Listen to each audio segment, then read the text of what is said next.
I bought my first home in the spring of 2021. It was a charming 2-story craftsman house in a quiet, historic neighborhood in upstate New York. Built in the early 1920s, the house needed a lot of work, but I was excited about the project. The wood floors were original, and the thick plaster walls gave it a solid, historic feel. For the first few months, everything was perfect. I spent my weekends painting, repairing light fixtures, and getting used to the quiet life of the suburbs. By the end of the summer, a strange sound began to keep me awake. It started around 3 a.m. every night. It was a light, rhythmic scratching sound, followed by a faint, dragging noise. It sounded like it was coming from inside the wall of my living room, right below my bedroom. I assumed it was mice or squirrels nesting in the insulation. I bought traps and poison, placing them in the crawl space under the porch. But the noises didn't stop. In fact, they seemed to get louder, moving slowly along the length of the wall. One Saturday afternoon, while painting the living room closet, I noticed a strange detail. The back wall of the closet was made of modern drywall, whereas the rest of the closet was original plaster. When I knocked on the drywall, it sounded completely hollow. There was a small half-inch gap near the baseboard where the drywall didn't meet the floor. Curiosity got the better of me. I grabbed a hammer and carefully tapped a hole into the drywall. Through the hole, I could see a dark, open space. I smashed away a larger section of the wall, revealing a narrow utility corridor running between the walls of the house. It was about 2 feet wide, filled with dust and old electrical wiring. Holding my phone flashlight, I squeezed my body through the opening. The air inside was freezing cold and smelled of dry earth and decay. I crawled forward on my hands and knees, my flashlight beam cutting through the thick cobwebs. The passage ran along the length of the living room, then turned a sharp corner. At the end of the turn, the passage opened up into a small hidden room that wasn't on any of the house blueprints. It was located directly behind my bedroom wall. My heart began to hammer against my ribs. In the center of the small room sat an old, decaying wooden rocking chair. Next to it was a stained mattress on the floor, surrounded by empty food cans. But what made my blood run cold was a small half-inch hole drilled through the plaster wall, directly in front of the rocking chair. I crawled over to the hole and looked through it. I was looking directly into my own bedroom. The hole aligned perfectly with my bed, offering a clear, unobstructed view of the exact spot where I slept every night. As I sat there in the dark, paralyzed by the realization that someone had been watching me sleep, a sudden wave of freezing air swept through the narrow corridor. The temperature dropped so fast, my breath turned into white mist. Then, from the dark corridor behind me, I heard the sound. Scratch, scratch, scratch. It was the same rhythmic scratching sound I had heard at night, but now it was just a few feet away in the pitch black. I scrambled backward, fumbling with my flashlight, panic taking over. As I backed out of the room, my light briefly swept over the mattress. There was a fresh white layer of frost forming over the fabric, even though it was a warm August afternoon. And behind the mattress, in the narrowest part of the passage, a tall, dark shadow seemed to stretch toward me, blotting out the light. I squeezed myself back through the closet opening, falling onto the living room floor, covered in dust and sweat.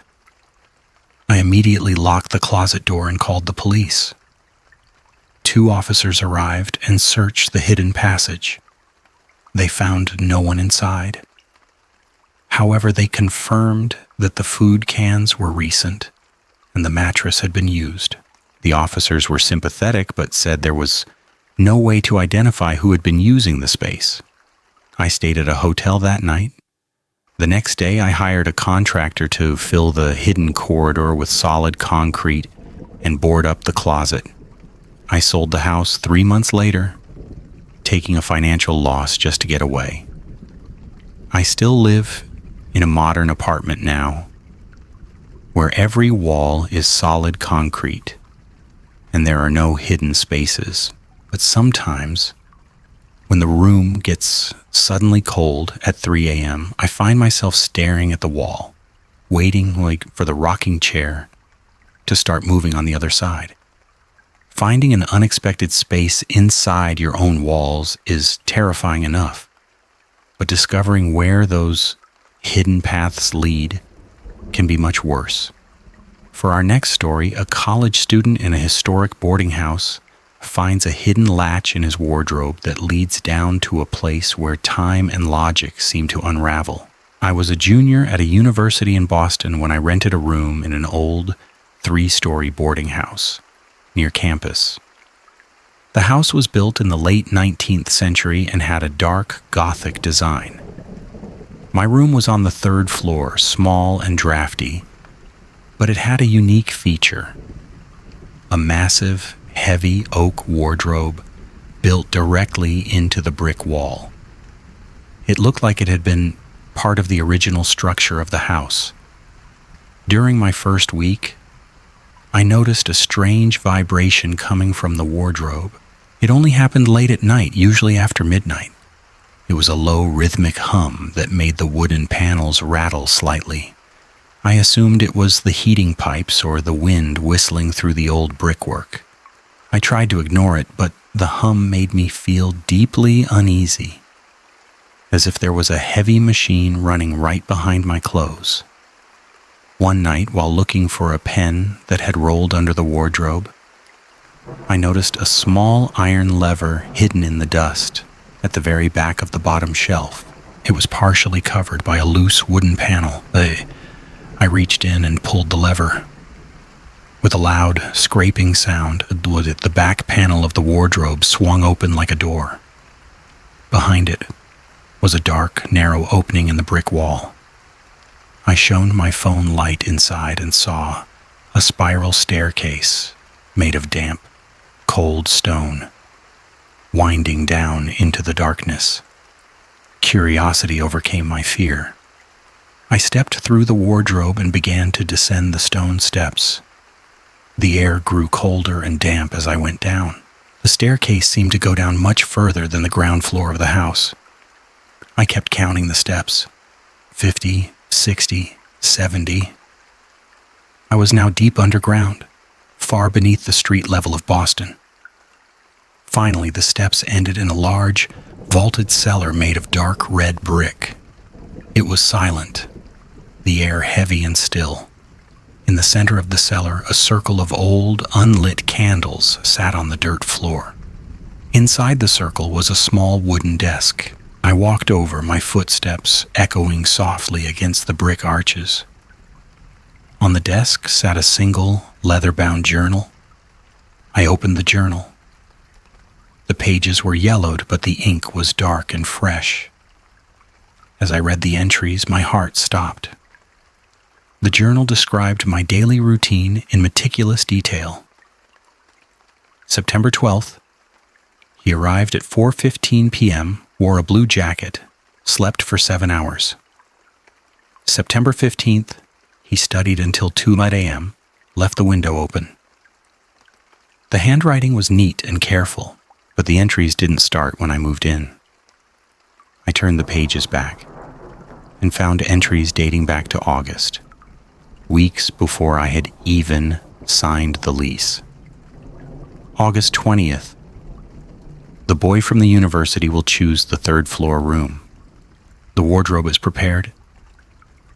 It had predicted my arrival. Suddenly, my phone screen flickered. The battery indicator, which had been at 80%, dropped to 1% in a second, and the phone died, plunging me into pitch darkness. I stood there, unable to move, my breath catching in my throat. Then a soft, scratching sound echoed from the circle of candles. One by one, the candles began to ignite on their own, burning with a pale blue flame. The dim light cast long, distorted shadows across the brick walls. In the shadow of the stone staircase, a figure was standing. It was tall and thin, wearing a dark coat. Its face was shrouded in shadow, but I could see its eyes. Two pale, glowing points of light staring at me. It didn't move, but the low, rhythmic hum I had heard in my room began to vibrate through the stone floor, growing louder and louder until my ears began to ring. I didn't think. I bolted back toward the stairs, scrambling up the steep stone steps in the dim blue light.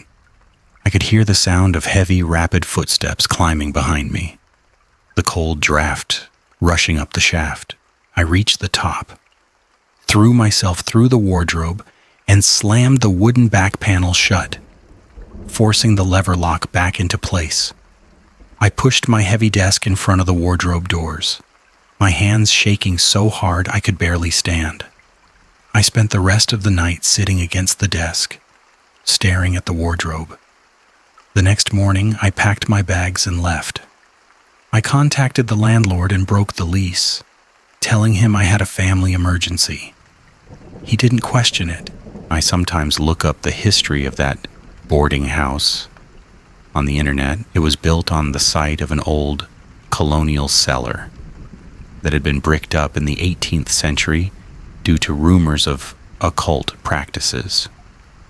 The wardrobe staircase is still there, waiting for the next student to move in. And I still wonder who was writing in that journal before I even knew the room existed. Some hidden spaces lead deep underground, while others look down on us from above, watching our every move in the dark.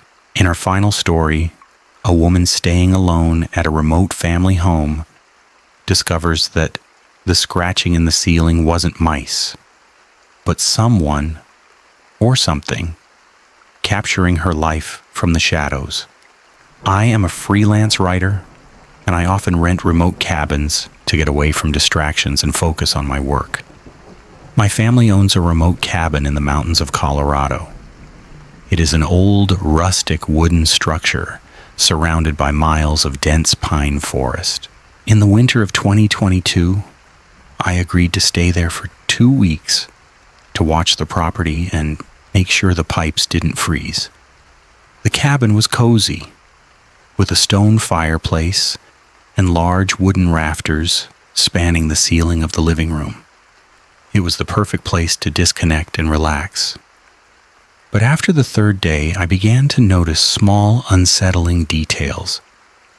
I would leave my keys on the kitchen counter, only to find them on the coffee table the next morning. A book I was reading would be closed and placed on a different shelf. I told myself I was just being forgetful, a common side effect of being alone in the quiet mountains. On the 5th night, around midnight, a loud metallic click sounded from the ceiling hallway. It sounded like a latch releasing. I walked into the hallway and looked up. The attic pull-down ladder, which had been locked and painted over for years, was hanging down a few inches, the wooden steps slightly exposed. I grabbed a flashlight, pulled the ladder down all the way, and climbed up into the dark attic.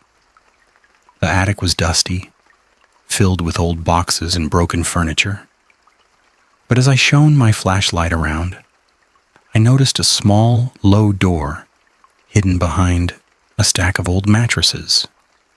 It was barely 3 feet high.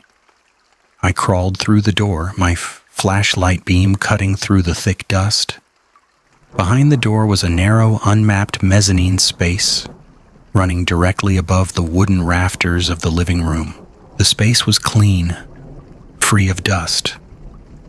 In the center of the mezzanine stood an old vintage analog camera on a metal tripod.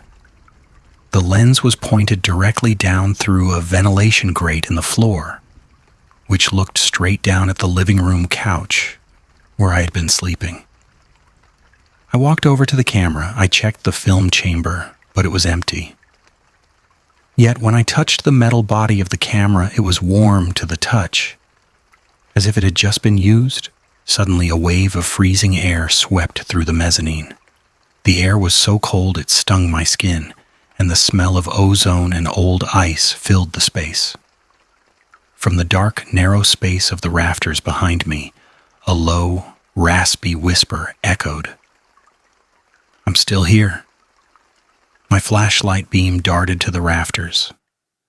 Clinging to the wooden beams upside down like a massive spider was a dark, featureless shadow. It had no face, no eyes, just a human silhouette made of absolute blackness that seemed to absorb the light of my flashlight.